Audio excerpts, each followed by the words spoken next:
Your laughter woven into morning threads. No grand parade. こんにちは、こたんです。今回は4泊5日の長野県群馬県旅軽井沢編をお届けします。突然ですが、皆さんは軽井沢にどんなイメージがありますか？私は格式高い歴史ある別荘地というイメージが強かったのですが、今回実際に訪れてみていろんな魅力がある場所だということを知りました。歴史を感じるスポットはもちろん、自然豊かな景勝地や気軽に楽しめるスポットもたくさんありました。この動画はそんな軽井沢の魅力をぎゅっと詰め込んでお届けするので、良ければ最後までご覧ください。ちなみに今回の旅行の日程はこんな感じです。草津温泉方面から軽井沢町に入ったところからお届けしていきます。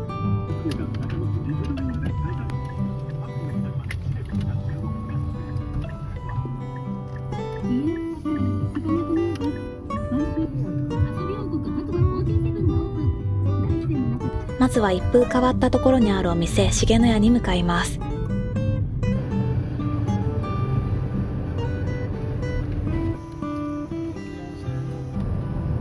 たくさんの別荘の間を進んでいきます。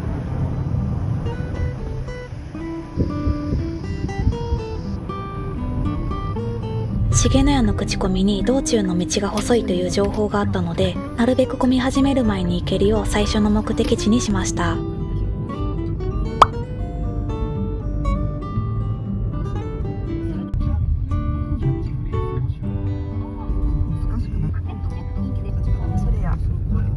無事重の屋に到着しました。力餅と薄いそばが名物のお店です。オープンから1時間経ってないですが、すでに結構混んでます。重の屋は長野県と群馬県の境界線上に立っていて、その立地の珍しさも魅力の一つになっています。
続いて白糸の滝を見に来ました。軽井沢を代表する観光スポットの一つです。夏休み期間中にやっているライトアップの看板もありました。軽井沢には白糸の滝の他にも2つの滝スポットがあるそうです。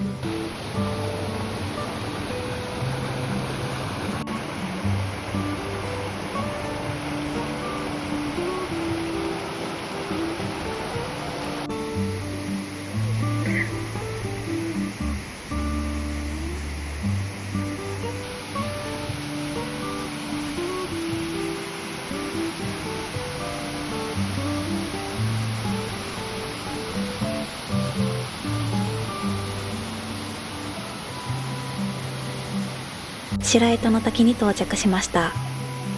今回回ったスポットの中で一番人口密度が高い気がします。こういう景勝地は駐車場から距離があることが多いですが、こちらはのんびり歩いても5分ほどで到着できるので、気軽に行きやすいスポットだと思いました。白糸の滝は高さ3メートル、幅70メートルの横に長い人工滝です。自然にできたものではないんですね。半円を描くような形をしていて、目の前いっぱいに滝が広がる不思議な光景が見られました。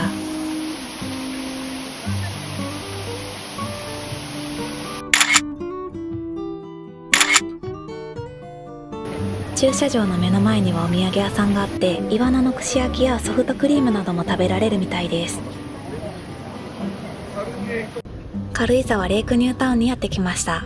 湖とバラが綺麗な軽井沢レイクガーデンをはじめ、別荘やショップ、レストランが点在するスポットです。異国情緒あふれる風景の中を進み、お目当てのショップに向かいます。ホース&ザさんに到着しました。小さなグローサリーとカフェを兼ねた店舗で、店内には軽井沢産の野菜や卵、ジュースに生活雑貨やお店のオリジナルグッズまで所狭しと並んでいます。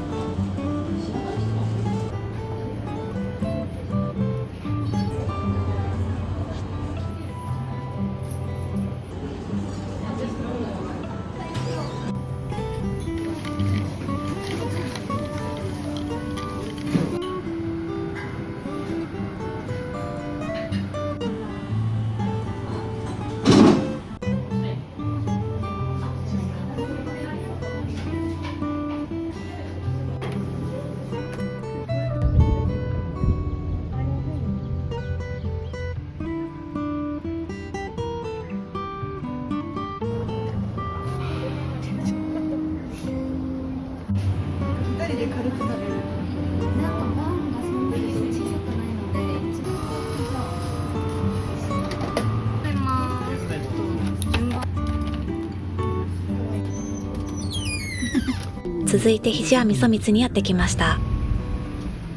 小さいお店ながら厳選された珍しいアイテムに出会えるセレクトショップです。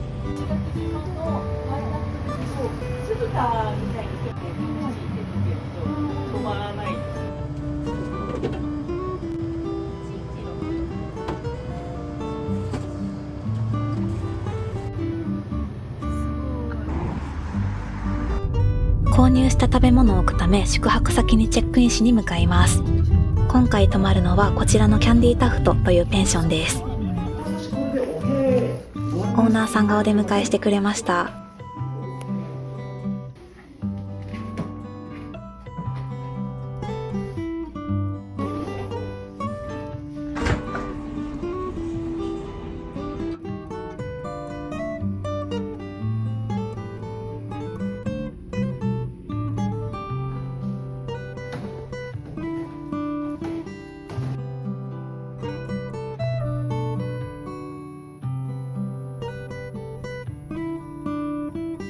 看板2枚のプレートと脱衣場の鍵がつながってるんですね。すごい。誰かが入って鍵をかけるとチャチャチャと連動して、オーナーさん曰く貸し切り風呂はこのペンションの自慢の一つで、なんとサスペンスドラマの撮影にも使われたことがあるそうです。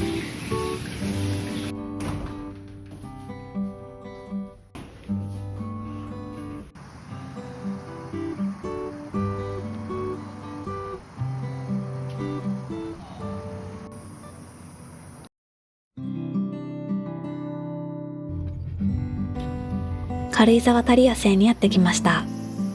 自然豊かな塩沢湖を中心に広がる複合レジャー施設で、美術館や文学館、歴史的建造物の鑑賞に加え、ボートやゴーカートなどのアクティビティも楽しめます。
ハルニレテラスにやってきました。白糸の滝と同じくらい人が多いかもしれないです。着いた時はちょうど駐車場も満車で入庫待ちに少し時間がかかりました。ハルニレテラスはもともとこの地に自生していたハルニレの木々の間を縫うように作られたスポットで、レストランやカフェ、雑貨店など16のショップが集まる小さな街のような空間です。まずはこちらのベーカリー&レストラン沢村に入ります。広い店内にたくさんの種類のパンが並んでいます。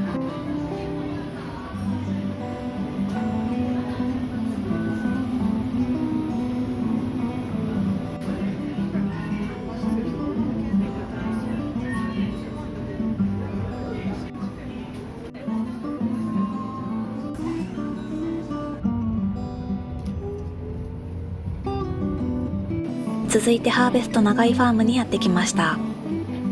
長井農場のミルクを使ったジェラートや季節の野菜に果物、お米なども購入できるお店です。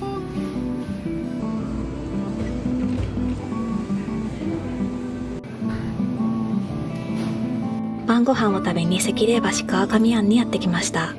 軽井沢に到着した時に街中で見かけた有名なお蕎麦屋さんの別店舗です。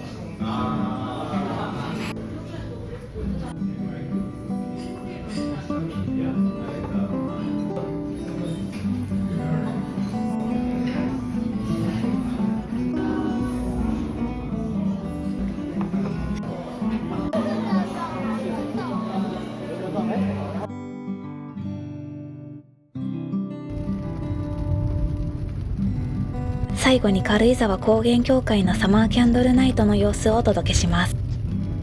サマーキャンドルナイトは毎年8月に行われているイベントです。平日は予約不要ですが、土日とお盆期間は事前抽選制なので注意が必要です。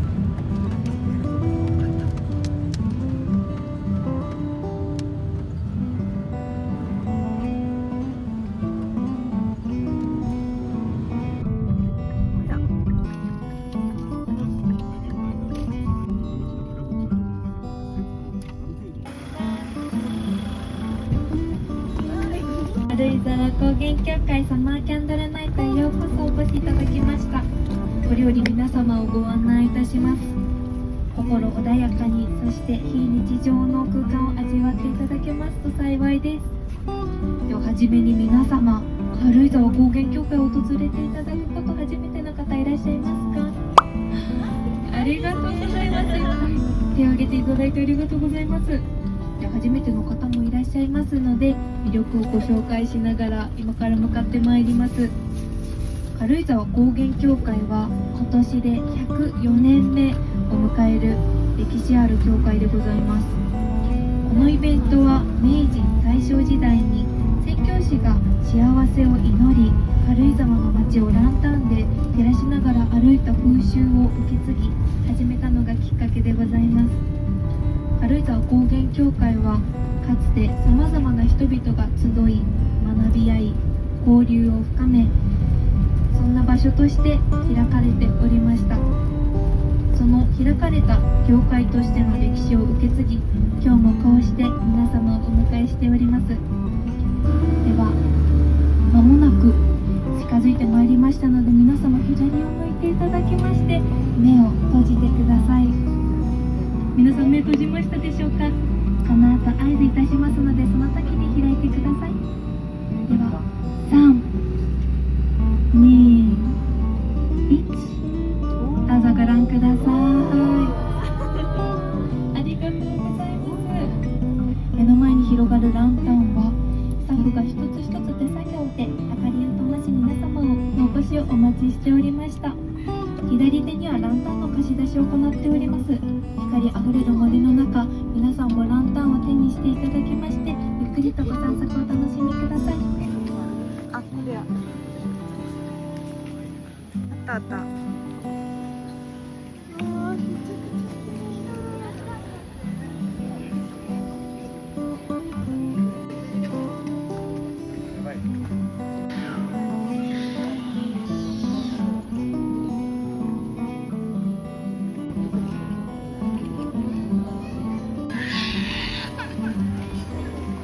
なしのご利用はい、どうもお一つずつとさせていただいております。ご返却またこちらにお願いします。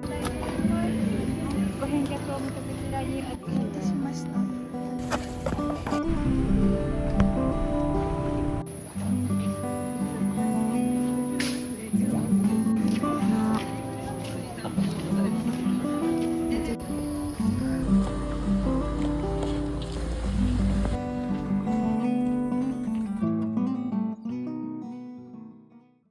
今回の旅行では長野県と群馬県のいろんな場所を巡りましたが、軽井沢は特に人が多い印象がありました。